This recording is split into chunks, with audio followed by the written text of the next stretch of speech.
So the next one is on the business architecture quality attributes. So there are 5 quality attributes that business architecture must have, right? First is the well-structured business architecture should have the following. So the representation must be a complete view of the business. And of course, must be a business-oriented, right? Not the technology-oriented, but business-oriented. And of course, must be practical, because we cannot say that, you know, we are at the 30,000 feet. It's too theoretical, but we need to be on the ground, because we need to touch every business unit in terms of the practicality, and also have clarity and have meaningful example. So meaningful example here is meaning that you have the model, you can describe, not only too abstract lah. Yeah. So you need to have some sort of a mechanism to show them about your work. Yeah, to be tangible, not say abstract. Too many abstract, so people don't understand what we are talking about. So number 1, represent a complete view of business. So basically, the complete view of business must include, and of course, not only internal but external business environment. We need to understand the business strategy, business capability, business operation, and organizational context, right? So business architect actually having that information at the fingertip. And of course, business architect also might only choose to use part of the model that fit their purpose. So this is the beauty of the enterprise architecture, is that you can slice and dice, right? You don't need to use all, you use what you need, or in the concept called minimum viable architecture, right? It's not the more the merrier, the least is the merrier, right? Of course, because without the complete business architecture view, they cannot make informed choices, right? What to include or what to exclude. So you just need to look at understanding the business and just deliver enough, right? Don't give more, because the more you give, the more you have to do analysis and etc., right? But of course, sometimes you need to do check and balance. If the system is very critical and, you know, high impact, high risk, then you have to do more, right? Rather than the simple system. Okay. So this example on the how you have a complete view. So you can describe how the function work, how the business role, you know, performing the business service, and also how the role like the insurance, right? How they should can be bundled between travel insurance and the luggage insurance sharing, right? Selling. So how the processes are involved, right? And then handled by who, right? And then whether any basic administrative support if someone take up this type of the insurance, right? So all these are the sample on the model that you know that you need to present, okay? And of course, all these letters need to be supported by the technology itself. Okay? The second one is on the business oriented. So business architecture model should encourage, of course, describing the business completely in the business term. I think just now repeated again. So not using the the platform, but more on the business terminology. Okay. So one business architect have developed the business model, they can connect it to other architecture view in application, information, and infrastructure. Okay. They are more helpful to IT, right? Such as the following: application portfolio, infrastructure environment, or information structure. So you can see here the business itself, right? Horizontal, right? Of course, infrastructure also horizontal. So application and information are basically realizing the business, and they sit on top of the infrastructure to execute the so-called the digital transformation through the various system and project. So this is the example, right? How the business itself is modeled, and then the application in the middle, and the technology actually supporting it. Okay, so we need to have some sort of the mechanism to portray. This is what so-called our current business landscape, for instance. Yeah. The next one, of course, be practical, right? So we are looking at the quick win always. So as with enterprise architecture in general, so business architecture goal is to create artifacts and viewpoint that business architect can apply to solve business problem. It's always lah. Yeah. So some business understanding of the technology is important, right? But the most important is that how can we deliver the value of technology to the business stakeholders? Because if they don't find it valuable, I don't know how many of you ever got the project and suddenly got terminated, the project, because the stakeholders don't find it valuable, right? They find it that the EA team are actually, or the architecture team or the development team actually, wasting too much money and resources, right? That's why the important or the business architect is that we need to keep engaging the key stakeholders. That's why we need to have the so-called the mechanism, the tool, the modeling, and also the communication method, how we can communicate the value of technology to them so that they can give us the full support in what we do. Okay, so basically this is what I just now described, how technology can address and solve the business problem. The next one, of course, have clarity, right? So architect need to use a simple and a consistent messaging, right? Or communication platform. And of course, this one is we can use industry standard, right? Like the TOGAF and Archimate. So I believe some of you already exposed with TOGAF and Archimate. So this is one of the way that we can simplify our method so that we don't, people say, hey, why you keep changing that project, you do this one, that project, you do another one. So that's why we need to have a standard framework across the enterprise, right? And how you describe the architecture, basically we're using Archimate to make it consistent. And Archimate so far can be accepted into the various business team that I have come across, right? Including the hospital, to the doctor, to the even to the finance team, to the nursing team, to the pharmacy team, right? They can accept Archimate, right? It's not the rocket science. Anyway, they've been doing that in the Microsoft Excel if you don't use Archimate. And Microsoft Excel is good for a start, but it's not sustainable for the long term. That's why you need to switch into the modeling language to make it things simpler and consistent. Okay. So this is what you know. At the end of the day, architect need to have a so-called approach, right, that are consistent and also to enhance the clarity in the structure manner. So this is the TOGAF, right? For those of you who have not been exposed to TOGAF, so TOGAF is one of the framework that can standardize the development of business or enterprise architecture lah. But if you can see here, right? In the phase A is where in the preliminary is where you get management buy-in, defining EA principle, preparing enterprise for transformation. This actually is part also of the business architect. Then in the phase A, right, ABCD is where you develop architecture building block, and then EFGH is where you interact closely with your project management to deliver a solution. We call it solution building block, SBB. So in the phase A, this is also the job of the business architect. You're basically implementing enterprise vision and strategy. So basically, all the key stakeholders that you are so-called covering, you need to understand their vision and the strategy and how that can help so-called to be realized with the architecture. And also the business architecture itself, right? Here I just summarize it into the gaps. Gaps mean after you understand all the business architecture landscape, the baseline, the target, and what are the aspirations of the key stakeholders, you know exactly what thing to change. They call it gaps. Once the gap is done, then you can do the data architecture gaps, right, in the phase C, and also application architecture gap, as well as developing infrastructure architecture gaps. That is very, very key for us to understand the gaps. Gaps mean thing that need to change, thing that need to be upgraded, thing that need to be modified, so that architecture vision, which is actually the implementing enterprise vision and strategy, can be achieved, okay, or can be realized. So once you understand the gap, you consolidate all the gap, then you go into phase E. So phase E is where you group all the gaps into the project, right? Anyway, the project is basically you're trying to do something that you don't have, right? Or thing that need to be improved. That's why you call it gaps, and you prioritize that into the project. Then in the phase F, you're approving project and finalizing the project plan. This is where you assign the resources, how many mandates, and then you know how many interdependency between multiple tasks. And of course, in the phase G, about implementing project and executing governance. This is where you do the execution, right? And the next one is on the managing business and technology change, because we are living in a digital world, right? So things change. When the thing change, what should we go about applying the change? That's why you got the phase heads there. But if you see here in the middle, right, they got requirement management. So requirement management is what today in the today context is called digital repository. Digital enterprise architecture repository, where it has all the relationship, right, defined in the meta model, and they understand that if I change the particular area on the business, what are the impact to the information system, technology, or migration project, or information governance, or in fact the business itself. What are the things impacted? That's why the arrow is double-sided arrow, double-head arrow here. Okay. So in terms of the clarity, also you can use just now I mentioned the layers, right? Using the architecture layers, and typically this addressed by Archimate.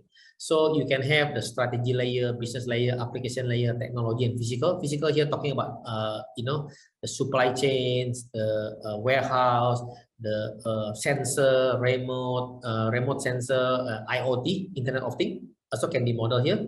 And the last one is on the project. And the motivation actually is the motivation of the key stakeholders that connect the entire layers, right? So basically is that whenever you want to do strategy, what a motivation you're trying to fulfill. When you do a business, what a motivation you're trying to fulfill. When you design a particular application, what the motivation you're trying to fulfill. When you define the technology or infrastructure, what are the motivation you're trying to fulfill. When you do the project as well, what is the motivation that you're trying to fulfill. And this motivation belongs to the key stakeholders. Does that make sense? So if you do the so-called enterprise architecture properly, you can present this so-called model in the concise and clear manner. Otherwise, you can just say, hey, this actually for my big boss. Actually, what happened? Actually, I don't know. That one informed 3 months ago. Now I'm doing this. That's what happened with many of us, right? We don't have the information at hand because nobody modeled this into the repository. That's why the enterprise architecture like this one, requirement management here on the left, actually storing all the intelligence and the sensor, connecting all the phases in the enterprises. So the next one is have meaningful example. So we adopt, of course, industry best practices in architecture modeling, right? So we can use a reference model. Some of the industry, they have their reference model, like in the banking, they got a BEIN, B-E-I-N, right? And then the insurance, the Accord reference model, right? So we also need to find some relevant case study, how others has done successfully. Okay, so that will be so-called also part of the best practice, rather than reinvent the wheel. Okay, so for instance, is that you can look at the meta model, right? How the meta model can be adopted to your environment, and how you can define the value stream and with all the capabilities supporting it. Okay, so my next topic is actually on the business architecture goals and strategy. Yeah. So basically in the goal and strategy, yeah, goal drives strategy and not the other way around. Yeah. So it's not the strategy driving goal, but the goal drive the strategy. What strategy to be defined in order to achieve the goal? So goal statements, for example, target, you want to be #1 in the market, right? Strategy for achieving the target by launching 5 new products. Okay, if we can launch new product this year, we can be #1 in the market, right? How do we measure success? As measured by market share, right? So how many market share we have, and of course the timeline, by when, right? So this is what, of course, the goal itself need to be smart, right? Specific, measurable, attainable, relevant, and time-based. Okay. So this is also part of the so-called skill set that we need to know. The next one is on the business capability and strategy. Yeah. So company possess capability, right? Definitely possess the capability, but you need to define that into the map. Otherwise, nobody knows what the capability we are in, right? So basically, capability means things they do, which form the fundamental unit in the business architecture lah. Okay, so business processes orchestrate capability and business function provide the capability, right? So we have the processes mean what we do in our work. Okay, this actually orchestrated the capability, and of course function, what we provide, basically we provide the capability. So if you say, if you engage at TD training, so one of the capabilities we provide training, right, for enterprise architects. So this called our business function. So business process means, then you want to take up the training, then what should we do? So we first fill up the form, and then after that register for the course, and then make payment, right, and attend the course. So all this part of the process, right? So business process is actually orchestrating the capability. And of course, capability fall into one of the 4 categories again, right? What the business does for itself, what the business does with partners, right? Sometimes you need to collaborate, you cannot do it alone. What the business contract others to do, sometimes we also need to have a contractor, right, to be part of the team. And what the business doesn't do is also capability, right? Say, oh, sorry, we don't do this. Yeah? And of course, sometimes when we decided not to do, it's also both valuable and difficult. Yeah. So there is a concept of the UCA, unit of competitive advantage. So the UCA is intended to describe a single organization unit, right? We're talking about capability and processes that differentiate the business from its competitor will be managed as a single unit, right? That's called a unit of competitive advantage. So that means something that you are very, very unique, right? Like what we do in the context of the ATD is that we are, I would believe that we are, the UCA us is in the enterprise architecture, right? Because we provide end-to-end on the training, consulting, coaching, and also we run the event seminars like, related to the enterprise architecture. That's our UCA. So UCA can also be viewed as a core processes, right, to distinguish ourselves from our competitors. And UCA focuses on the firm energy and effort, right, on one or two main things they can do very well, right? Companies that try to do everything well become a jack of all trades and master of none, right? So it's like department store lah. Department store is not UCA, right? Or supermarket, it's not UCA. But UCA will be something like a boutique shop, yeah. And of course, center of excellence don't work when they are not well coordinated. So UCA need to be of course supported by the architecture itself. So looking at the business capability, right? The first is that you need to have the competitive advantage, right? Second one is that value-added support network. And number three is of course essential support work, and non-essential work is also part of the business capability. Okay, so UCA basically capabilities that create distinction between the firm and their competitor, right? So basically it's very unique. We can be differentiated lah, I would say, yeah. Then value-added support work capability that facilitate the UCA capability, right? That's why you have a UCA, because you have the value-added support work, yeah. Like essential support work, basically is that capability that have to be done to operate as a business, yeah. Neither create value or facilitate the UCA capability directly, right? For us is that we need to have a so-called registration, right? In regard to the value-added support work is that, you know, we do offer a so-called free second attempt for the exam. That's called value-added support work, right? And of course, that one is a cost organization money, but so far our track record has been positive in terms of the risk of say a student fail in the exam. Yeah, this is the example. And non-essential work, so basically capability that used to have a purpose but are now done only of a tradition, right? So something that are not essential. So the UCA, right? Core business capability live in the UCA and typically have the direct implication to the organization structure. So business create competitive advantage, right, when they focus on a few capability. So they are looking at the so-called very focused, very like a boutique lah, yeah. So business gain the most advantage by improving processes and capability in the UCA, right? If we are already very niche in terms of like our offering. Of course, speed is the most critical, right, in the UCA, and the rest of the company should also be designed to maximize it, okay? And capability and skill in the UCA cannot be managed separately, right? Because UCA capability have to be owned, right? So they mean in every department they know exactly who do what lah. Yeah? So there are three forms of UCA, right? First is that can be product focus, customer focus, and technology focus. Yeah. So basically, we also need to determine how a company approaches its market, right? How to get the most attention. It can be a product focus and still put customer first. Okay, so we need to really decide how we can balance between these three focus form. Okay, because the different in how product and service are defined and marketed.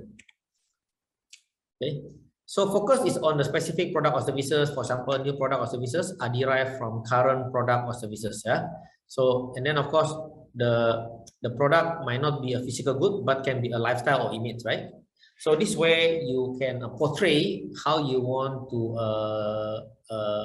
be displayed or be remembered, right? So like for instance, Harley Davidson. Harley Davidson is about lifestyle, right? If you have the Harley Davidson bike, basically showing that you have a different type of lifestyle.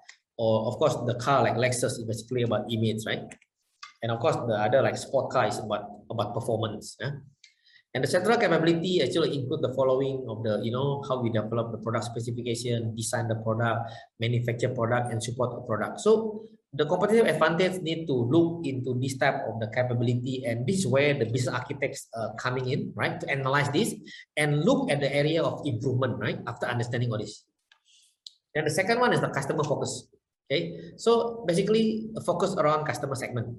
So we look at a specific market or set of customer, right? For instance, in the hospital or medical clinic or government agency, okay?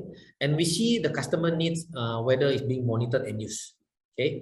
And after that, of course, we look at the new product and services derived from the changes that to these needs. And of course, we need to look at how to increase customer satisfaction and loyalty, okay? So the central capability include the following: identify customer requirement, right? So basically make sure that we satisfy their requirement, and develop product specification that is targeting, addressing what they need, right? Basically, we say that we listen to the customer, okay? And of course, we design the product and sell the product. So all these things are part of the life cycle on the product development, yeah? Or service development, when we are focusing on the customer focus. The third one is technology focus, right? So we look at how we can develop a product using a technology focused organization. So look at the unique technological capability, right? Basically, these are typically if you're running a software or technology organization. And new product and services are derived from technical expertise, right? Often look like technological solution, in search of a problem. And of course, the same life cycle itself, right? We need to develop the technology, identify customer requirements, sell concept, and design products. Okay. The support work, the support work also is part of the capability itself. Okay.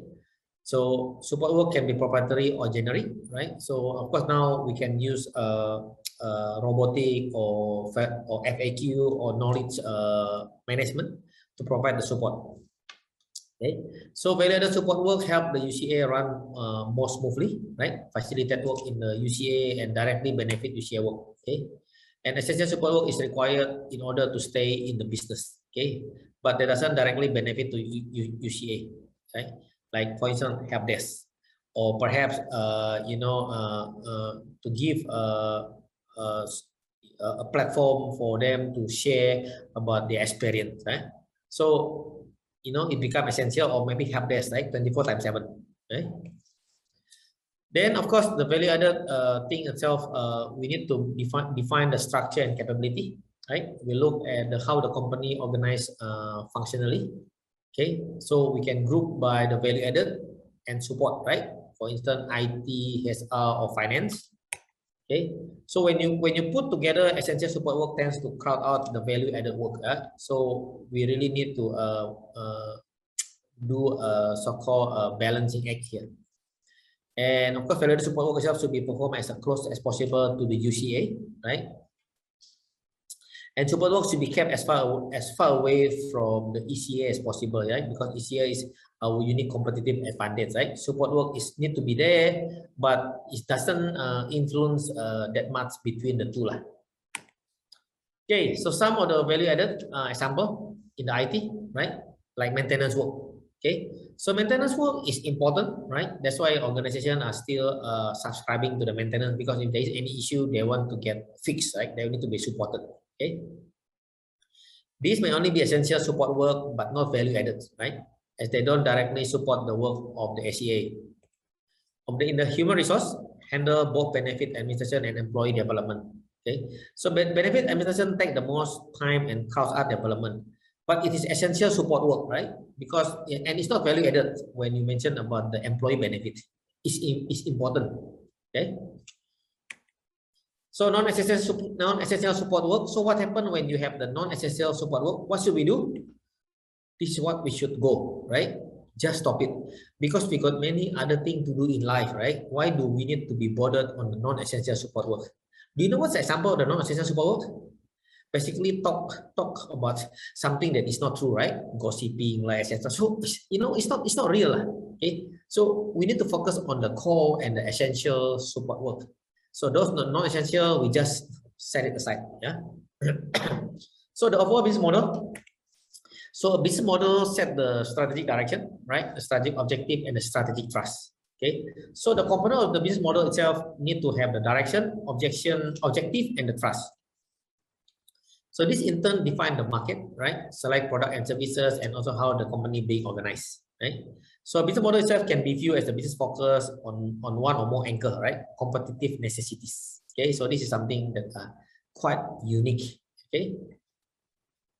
So in terms of the typical organization, when they come out with the strategic direction, right? Typically they split into the multiple strategic A, B, and etc. Then every strategic objective, there will be a strategic thrust, right? Strategic thrust is about how you actually execute that, right? Into the smaller chunk. Okay, so you split thing into the grouping lah, basically, yeah. Into strategic thrust, A1, A2, B1, B2, and etc. So in terms of the strategic direction, yeah, this is the level at which the choice is made to be product focused or customer focused or technology focused, right? So this is where we need to make a decision. So usually the responsibility of senior leaders, right? Senior leaders mean could be the senior management in your organization that decide, right? Whether we want to be product focused, customer focused, or technology focused, or perhaps can be balanced between the three.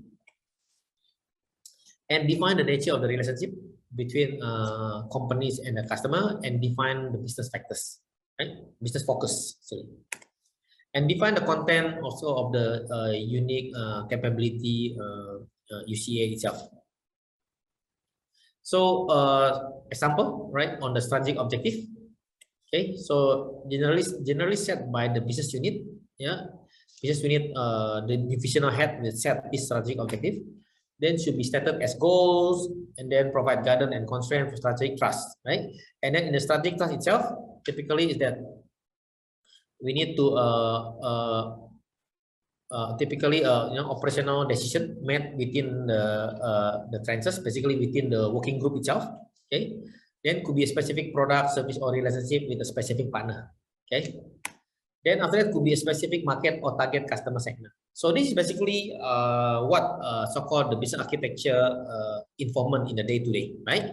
And this is the example. Okay, so once you understand about the strategic trust, the driver, etc., so you can look at this particular model, right, between the board of director and the customer. Okay, if you see both board of director and customer, they want to ensure that both need to have customer satisfaction, right? So if the board of director having a so-called customer, the open house, product launching, etc., they board director don't want that when meet customer, yeah, they tell you, hey, I think your team, yeah, your product are not good, or service not good. You don't want that, right? So you need to make sure that you have a so-called customer satisfaction, right? Need to be addressed. So, and of course, the board itself need to address the stakeholder satisfaction, right? And also achieve sales target.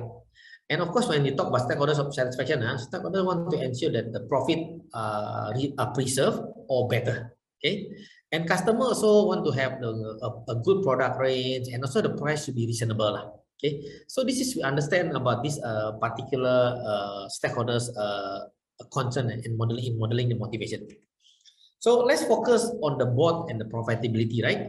What sort of strategy that we can so-called and also the goal that we can set for them. Okay, so this is the example. Okay, if you see here, right, this is the strategy. The strategy is that if you want to ensure that just now we achieved in the previous model between the board of director and the customer, we need to develop a digital customer intimacy strategy. Okay, so when we develop digital customer intimacy strategy, we need to ensure that we can realize, right, best-in-class online customer experience. So basically is that nothing to be compromised, right? Basically best or nothing. Okay, so we put best-in-class online customer experience, and this one need to be supported by digital customer management.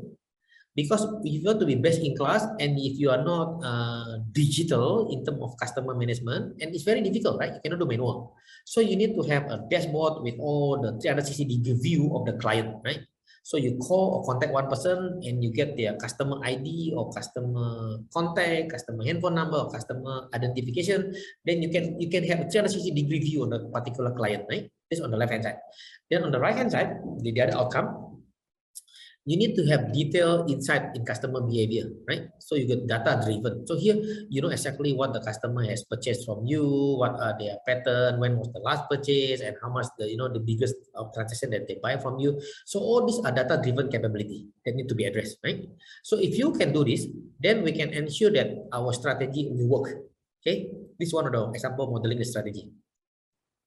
Then from there, we can realize the goal, right? The goal here, best in class online customer experience, is that we can improve customer satisfaction, right? As a result, we can also higher our customer retention, right? And as a result, we can also increase in revenue because why is customer happy with us? The same thing when you do a detailed insight in customer behavior, right? So you can realize the competitive premium setting, right? So you become so-called better than any of your competitor. Then as a result, you can also influence increase in market share, and of course increase in revenue, and increase in revenue itself can contribute to the higher profitability, and high profitability is belong to the board, right? That's not in the previous model, right? With this in place, you don't need to worry about customer moving to another competitor or customer choosing other insurance product, right? So basically this is where you can address, right, this so-called strategy to ensure that the profitability driver that belong to the board director are being addressed. Okay, so this is just example on the how we can model the strategy.